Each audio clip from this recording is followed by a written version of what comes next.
Europe 1, 8h18, l'interview de Jean-Pierre Elkabbach est à suivre sur europe1.fr en vidéo. Votre invité ce matin, Jean-Claude Trichet, ancien président de la Banque Centrale Européenne. Soyez le très bienvenu Jean-Claude Trichet, bonjour. Bonjour. Vous devriez être plus présent en France parce que je sais que vous tournez à travers le monde et ça c'est normal. Quelque chose qui est probablement loin de vous, mais tout de même. Clément a 18 ans, il est ce matin entre la vie et la mort parce que 3 skinheads d'extrême droite, dit Manuel Valls, l'ont tabassé. Comment éviter ces affrontements? Comment éviter ces violences? Nous observons en effet une présence continue de la violence. Il n'y a pas d'ailleurs que cet événement. Je voyais qu'il y avait aussi les événements de Villiers-le-Bel. Il y a toutes sortes d'événements passés, présents. Et je dois dire que lorsque je recherche le point commun dans cette violence permanente, qui s'observe surtout chez les jeunes, je dois dire, je pense qu'une des explications est le chômage de masse des jeunes, qui frappe notre pays, qui frappe d'ailleurs beaucoup d'autres pays européens, pas tous, mais beaucoup de pays européens. Et donc ça, c'est une raison supplémentaire, Vous pensez que ça rend plus agressif et plus violent?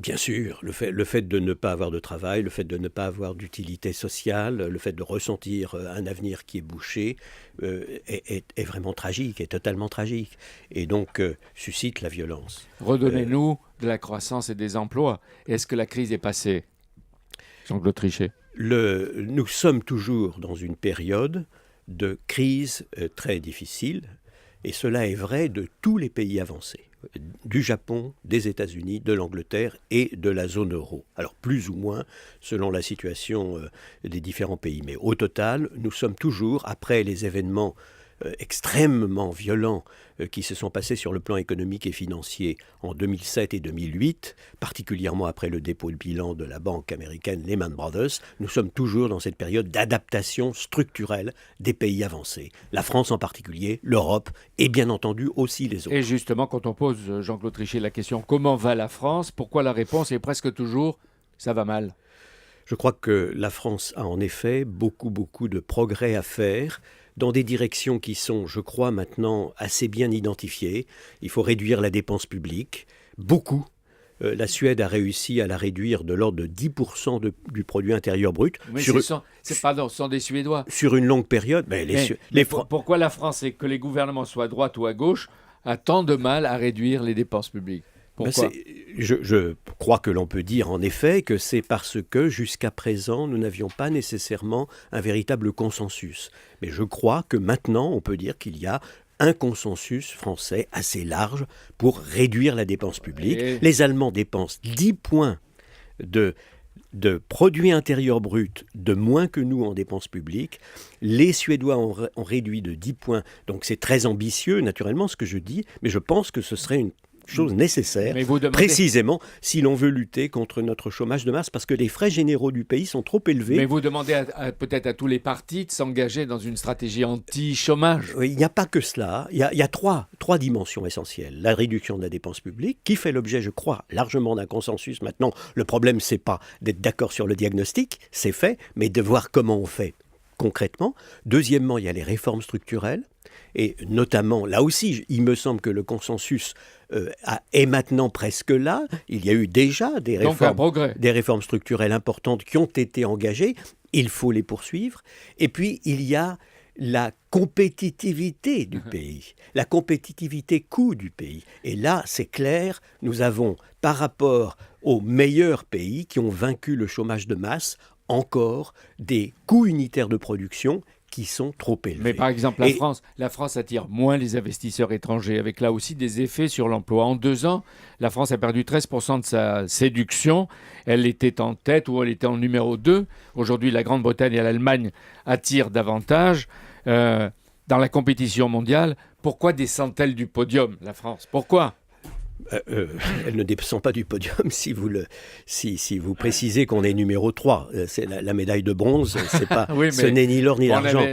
Vous avez raison.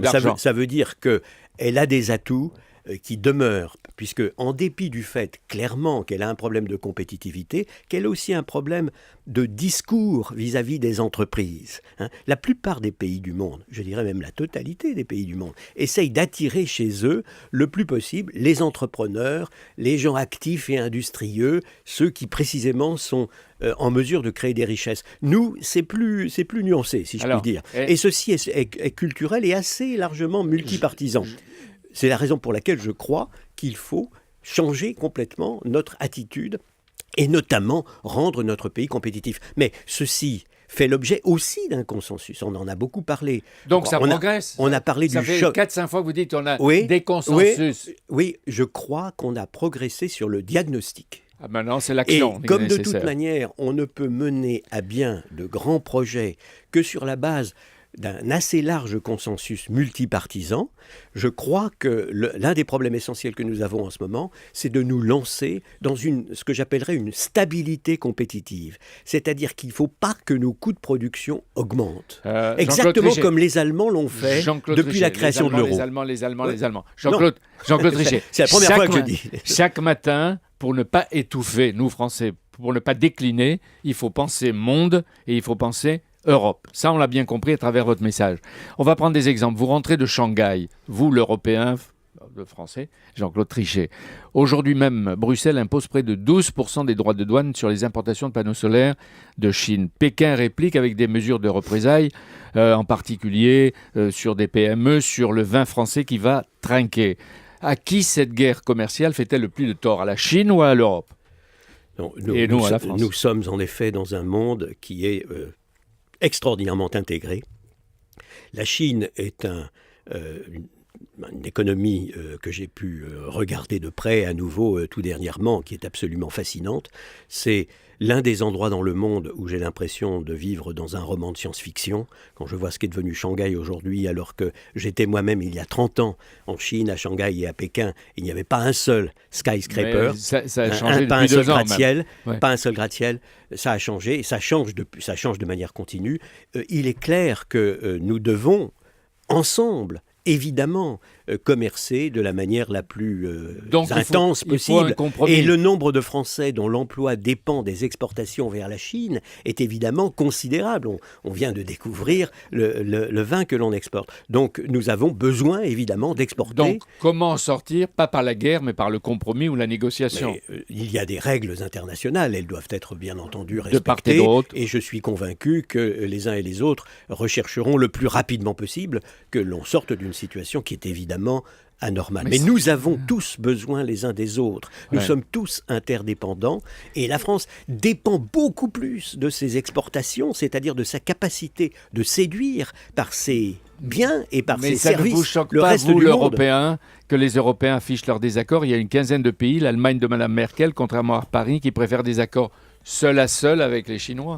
Non, je ne crois pas qu'ils préfèrent des accords seul à seul avec les Chinois. Je crois tout simplement qu'ils auraient préféré que la Commission ne prenne pas cette décision. Oui. Mais peu importe, si vous voulez, ce qui doit être fait, c'est la discussion entre Européens pour trouver les meilleures solutions possibles avec les Chinois. Un mot encore. François Hollande a proposé à la chancelière Merkel un gouvernement économique de la zone euro avec autant d'États susceptibles pour leur souveraineté. Est-ce que c'est faisable ?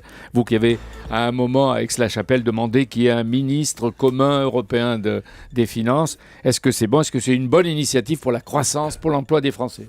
Je crois que c'est une bonne chose que d'avoir un président permanent de l'Eurogroupe. C'est ce qui a été demandé. Encore faut-il que ce soit décidé par l'ensemble des Européens. Mais c'est une initiative que je crois bonne, puisque je l'avais moi-même plus ou moins suggérée dans mon discours d'Aix-la-Chapelle.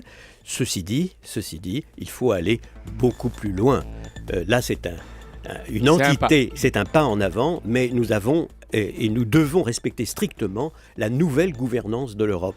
Merci d'être venu, Jean-Claude Trichet. C'est une bonne nouvelle aujourd'hui. On était 17 dans la zone euro, on est 18 avec, je crois que c'est la Lettonie. Ce soir, vous allez intervenir dans une des meilleures écoles d'économie du monde, l'école de Toulouse. Bonne journée. Merci beaucoup, Jean-Claude Trichet. Merci à Jean-Pierre Elkabbach. À demain sur Europe 1.